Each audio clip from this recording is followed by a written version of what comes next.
አይቡፕሮፊን እነዚህ ሁለት መድኃኒቶች ኦቨር ዘ ኢንካውንተር የምናገኛቸው ማስታገሻዎች ናቸው። ዛሬ ከሁለቱ እንዴት መምረጥ እንደምንችል እንነጋገር።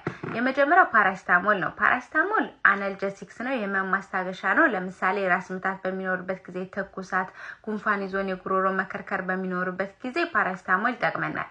ለልጆችና ለነፍሰ ጡር ሴቶች ተስማሚ የሆነው ፓራሲታሞል ነው። በከፍተኛ ዶዝ ከተወሰደ ግን ጉበትን ይነካል። እንዲሁም ደግሞ የጉበት በሽታ ያለባቸው ሰዎች ፓራሲታሞልን ባይወስዱ ይመከራል። ለጨጓራ ተስማሚ የሆነው ፓራሲታሞል ነው። አይቡፕሮፊን አንታይ ኢንፍላማቶሪ ድራግ ነው። ማለትም NSAID ድራግ ከምንላቸው ውስጥ ነው። የሰውነት መቆጣት በሚኖርበት ጊዜ የሚጠቅመን ፓራሲታሞል ሳይሆን አይቡፕሮፊን ነው። ለምሳሌ የጀርባ ህመም፣ የአንገት ህመም እንዲሁም ደግሞ መገጣጠሚያ አካል ላይ አርትራይተስ ኑሮ ህመም በሚኖርበት ጊዜ ለሴቶች ለፔሪድ ክራምፕ የሚጠቅመው አይቡፕሮፊን ነው። ግን አይቡፕሮፊን ጨጓራን ይነካል። ከፍተኛ የጨጓራ አልሰር ያለባቸው ሰዎች፣ የጨጓራ ህመም ያለባቸው ሰዎች አይቡፕሮፊን ባትወስዱ ይመከራል። ከወሰዳችሁ ደግሞ ከምግብ ጋር መሆን አለበት።